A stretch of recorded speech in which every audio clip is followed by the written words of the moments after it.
Hello बच्चों, आज की क्लास में हमने वी शैल ओवरकम पोएम का जो पहला पैराग्राफ पढ़ा था, उसके बाद आज हम दूसरा पैराग्राफ पढ़ने जा रहे हैं। तो ध्यानपूर्वक देखिए दूसरा पैराग्राफ। देखिए दूसरा पैराग्राफ इस प्रकार है।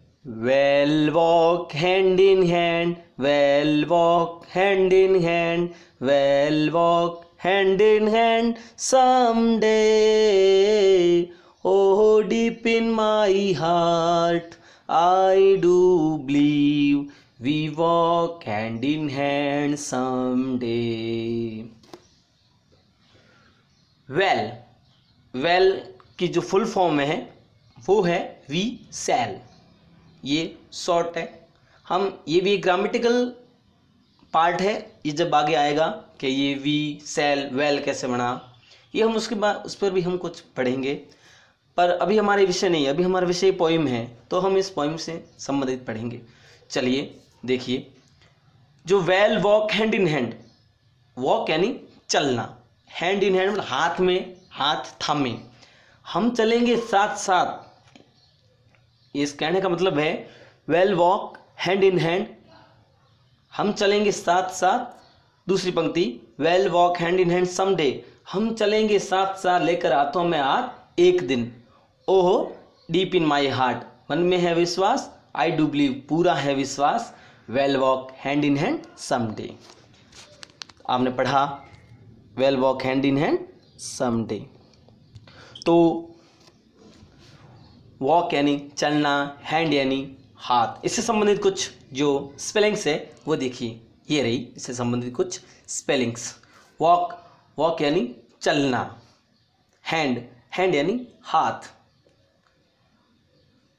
इसके बाद जो आ रही स्पेलिंग, कुछ नई स्पेलिंग्स नहीं, क्योंकि ये स्पेलिंग्स मैं पहले करवा चुका हूँ आपको, ठीक है। तो अपन अभी जो तीसरा पैराग्राफ है, अपना तीसरा पैराग्राफ नोट करेंगे, ध्यान दीजिए।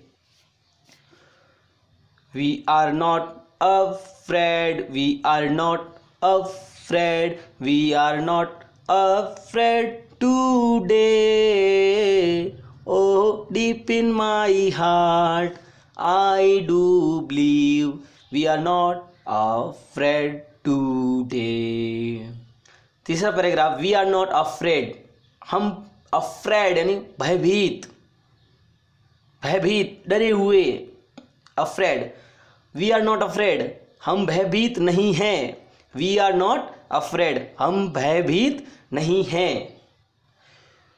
दूसरी पंक्ति, we are not afraid today, हम आज भयभीत नहीं हैं। ओह डीप इन माई हार्ट, हम भयभीत नहीं हैं। क्यों नहीं भयभीत है? इसलिए हमने ऊपर पढ़ा है, हम एक दूसरे का दी हाथ थामे चलेंगे तो हम भयभीत नहीं होंगे, और आज भी हम भयभीत नहीं हैं। ना हम किसी से डर रहे हैं, ना हम किसी से डरेंगे। तो अब आगे इसके स्पेलिंग्स देख लीजिए। अफ्रेड, वी, आपको वी का तो पता ही है, वी यानी हम, नॉट एन नहीं है, आर एन है। अफ्रेड यानी भयभीत, अफ्रेड। दूसरी पंक्ति भी रिपीट हो रही है। टुडे यानी आज, टुडे यानी आज। बाकी वाले से हम देख रहे हो आप, ये स्पेलिंग्स आप पहले कर चुके हैं, तो उन्हें रिपीट करिए। आगे जो हमारी आगे वाला जो पैराग्राफ है उससे हम पढ़ने जा रहे हैं, सभी ध्यानपूर्वक देखेंगे। The truth shell make us free, the truth shell make us free, the truth shell make us free someday. Oh deep in my heart I do believe the truth shall make us free someday. The truth shall make us free. Truth यानी आप जानते हो सभी, truth का मतलब होता है सत्य। क्या होता है? सत्य। make us free यानी स्वतंत्र, अस यानी हमें, मैक यानी बनाएगा। यदि हम सत्य बोलते हैं तो वो हमें स्वतंत्र रखेगा, हम किसी से भयभीत नहीं होंगे, इसलिए हमें हमेशा सत्य बोलना चाहिए। दूसरी पंक्ति देखिए, the truth shell make us free someday, सत्य हमें स्वतंत्र रखेगा एक दिन। यदि हम सत्य बोलेंगे तो हम भयभीत नहीं रहेंगे। ओहो deep in my heart I do believe the truth shell make us free someday. इसका तो आप मीन्स जानते ही हैं। उसके बाद जो हमारा इस पोइम का जो लास्ट पैराग्राफ है, we shall live in peace, we shall live in peace, we shall live in peace someday, o deep in my heart I do believe we shall live in peace someday. We shall live in peace, live यानी रहना, इन यानी में या अंदर, piece यानी शांति। हम शांति से रहेंगे, हम शांति से रहेंगे, सुखी रहेंगे। We shall live in peace, दूसरी पंक्ति समडे, हम एक दिन शांति से रहेंगे, हमें कोई दुख नहीं होगा।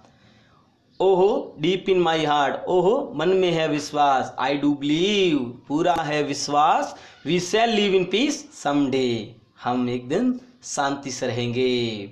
और इस वी शैल ओवरकम के जो राइटर है, जो पोइट है, उनका नाम है चार्ल्स अल्बर्ट टिंडले, जो अंतिम में दिया हुआ है।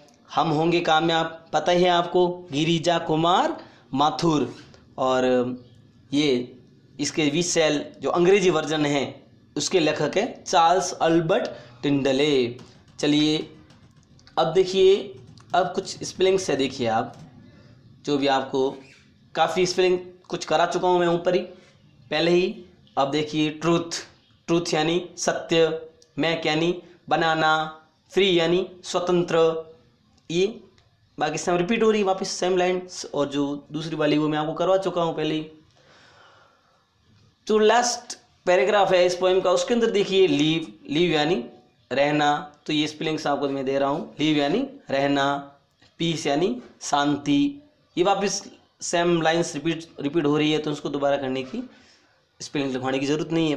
तो अभी तक जो भी आपने स्पेलिंग्स लिखी है उनको ध्यानपूर्वक पहले तो अपनी कॉपी में अंग्रेजी की जो मेन कॉपी है उसमें लिखे, उसके बाद उनका दोहरान करते हुए उसे ग्रहण करने का प्रयास करें। आगे हम कुछ प्रश्न देते जा रहे हैं, और इन प्रश्नों का मैं PDF भेज दूंगा आपको, तो आप उन PDFs के माध्यम से आप इन प्रश्नों के उत्तर लिख देना। प्रश्नों के उत्तर इसी पार्ट में ही है, ठीक है। तो देखा आपने हमारा जो पहला चैप्टर है वी शैल ओवरकम, इसकी जो पॉइंट थी हमने पूरी पढ़ ली है। कुछ स्पेलिंग्स भी मैंने आपको दी है, वो आप कर लेना। और उसके बाद कुछ क्वेश्चंस है, वो क्वेश्चंस की मैं एक PDF बना के आपको भेज दूंगा। आपको जो उसमें लिखा हुआ है वो सेम टू सेम कॉपी में उतारना है और उसके आंसर आपको देने हैं। तो इस प्रकार हमारा जो है वो पहला पार्ट पूरा हो जाएगा। तो जब तक आगे वाला दूसरे पार्ट का वीडियो नहीं आता है तब तक आप इसका रिवीजन करें, पहले पार्ट का, इसके प्रश्नोत्तरों को ध्यानपूर्वक देखें, उसको समझे। यदि उसके बाद भी कोई समस्या रहती है तो आप ग्रुप में चैटिंग करके अपनी समस्या मुझसे साझा करें, तो मैं आपको उससे संबंधित जो आपकी प्रॉब्लम्स होगी उसको मैं सॉल्व करूंगा। Okay, good bye.